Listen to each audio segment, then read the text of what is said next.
Going live. Live. Okay. Good morning, everybody. We got a little raucous crowd today, so you forgive them for their sins. Okay, that's a I joke. heard that before. They know not what they do. That's exactly what I was thinking, unfortunately. Okay, so we're in chapter Kaf Zayin 27 in Ma'amar Hechaltzu. And this is really part of a pretty Kabbalistic discussion here, in which we are trying to trace the primal root of this rhythm of concealment and revelation. And so we're talking about the very creation itself required a contraction, or a concealment in the way Chabad explains it. And then only in the aftermath of concealment can there be revelation. So let's read on. So we're on page Lamed Bet in the Hebrew text, where it's about halfway through the chapter. In the English text, where it says the aforementioned analogy of a mashpia. This is like the analogy of the person who wants to give over and the person who wants to receive, which has been mentioned in previous chapters. Right? That it's impossible to teach, it's impossible to give over an idea unless there is a concealment. That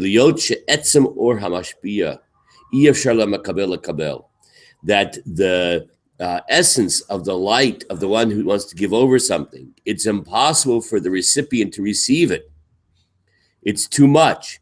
It's blinding, right? If the light is too blinding. This is so true in every single thing. It's true if you're teaching somebody about physical fitness in a gym, right? If you try to give over everything you know, you're going to overwhelm and intimidate the recipient. Imagine a therapist who's going to explain the whole history of psychoanalysis to the patient in Freudian terms and through Jung and on and Adler and on and on and on.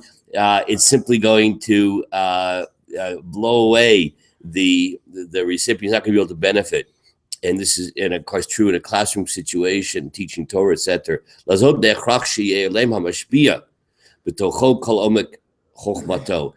so therefore there's a necessity that if you want to give over something, the person who wants to give it over must conceal within himself the depth of the chokhmah, of the wisdom.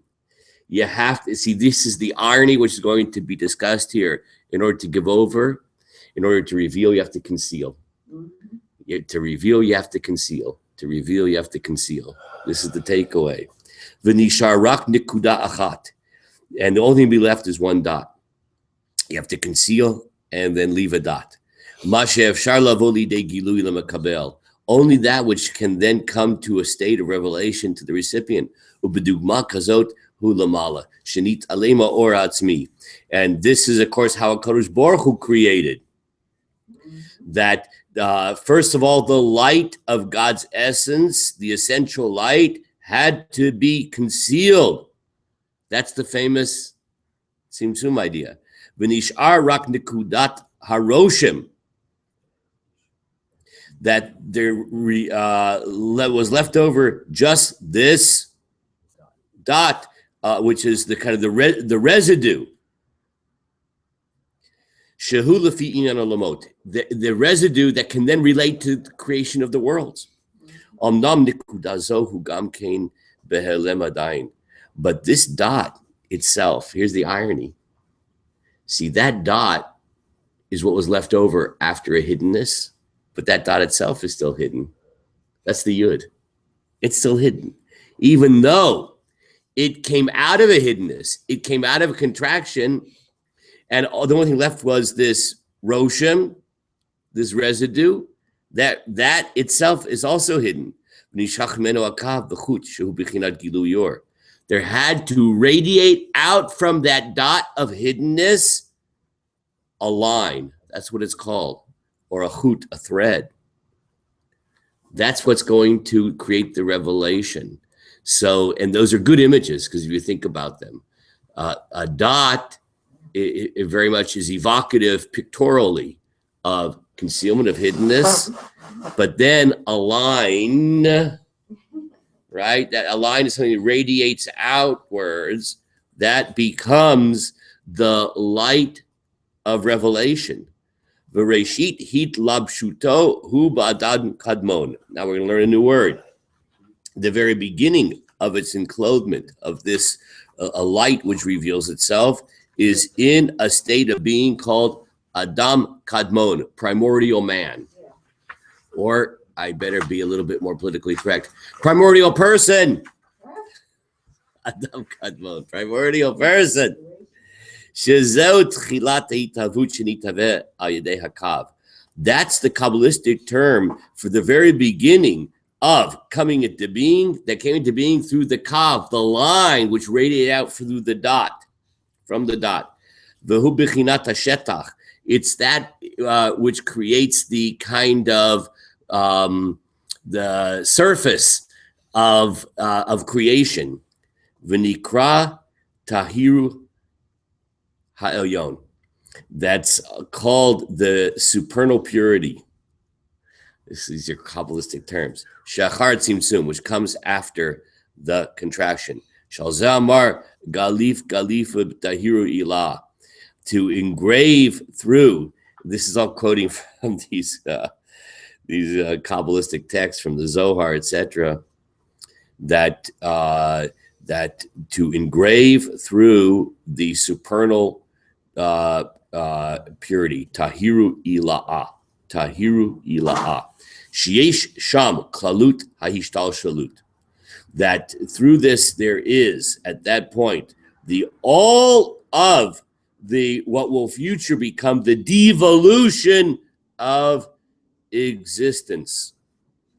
Merishit kol davar ad sof kol davar, from the beginning of everything to the end of everything. Ad madriga yoter tachdana, until the even the most lowly creation. Everything is created ultimately from that flowing out. It all comes from primordial person. I'm just trying to wake myself up. So it turns out there's two types of light. I already had. It turns out there's two types of light. Thank you, though. So it turns out that there's a kind of primordial light, what's before the tzimtzum, shahaya or ein sof, mimalei kol hachalal. It was the light of the infinite one, which fills all of existence. Vasheni bechinat or a kav shachar tzimtzum, and then there's a tzimtzum, and then there's a radiant light outside of that. So let's just get this down.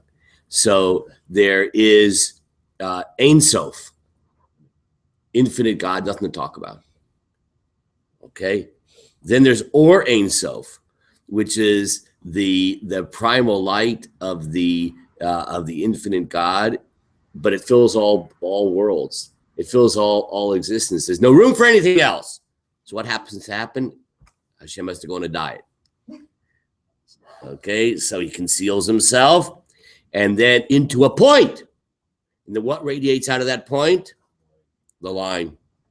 Okay. Right? The first light was a light that came out of Ein Sof. And then there's the concealment. Then there remains just a dot. And that dot itself is a hiddenness. And then there's the line which radiates out from it. Do you realize how you can confuse people today? Someone could come and sit next to you on a bus, and they'll say, "Wow, you look like a wise person. Can you tell me how the world came into being?" Oh, I'm so glad you asked. You see, there is this. Okay. So what emerges out of here is that there's actually two opposites. It was what is it? A sparkle in someone's eye, your partner's eye, or something like that. What do they call it? It's the faith. Yeah, are you talking about like when people say he was you come from so you're in the image of light? Is that what you're talking about? Someone said, how was he born? Because I saw in my wife was like a sparkle in my partner's eye. Yeah. A twinkle. Yeah. V'hu masham me'haor v'gilui rishon de'or ein sof na'aseh b'chnat telem v'tzimtzum rishon. Here's the paradox that the light and the revelation, the initial light and revelation of Or Ein Sof has to go into a state of concealment. That's the first concealment. Umashin ishar nekuda, and that dot which was subsequent to that, the result, the rishimu, the roshim, the residual dot, gamkin b'chinat telem, that itself is hiddenness. The header, it pashtut legamre, a lack of spreading out.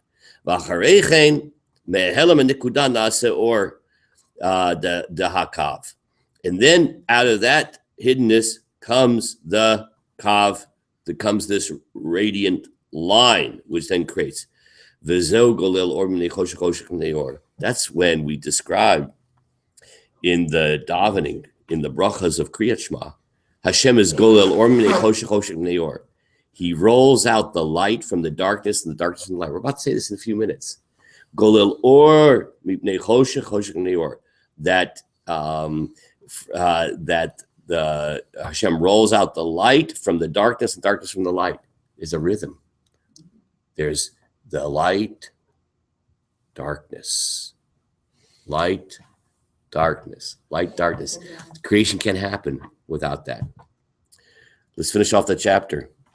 The Hagolel or Rishon de Or Ein Sof Shlifnei Tzimtzum Ne'choshech V'Helam Tzimtzum V'Nitalim V'Chinat Nekuda Achat. Right, that Hashem, we're now giving the Kabbalist explanation of that. Hashem rolls out the initial light of Or Ein Sof, the light of the infinite, Shelifnei Tzimtzum, which comes before the contraction, the concealment, Ibnei Choshech, from the darkness, Ve'elam Tzimtzum V'Nitalem B'Chinat Nekuda Achat. From that emerges just the point, and then there's a light that comes out of that, which is the Kav, Shu B'Chinat or hakav shemeir achar tzimtzum, which radiates after the contraction. Okay, I want to just put this in kind of another term, which is so unbelievably lacking.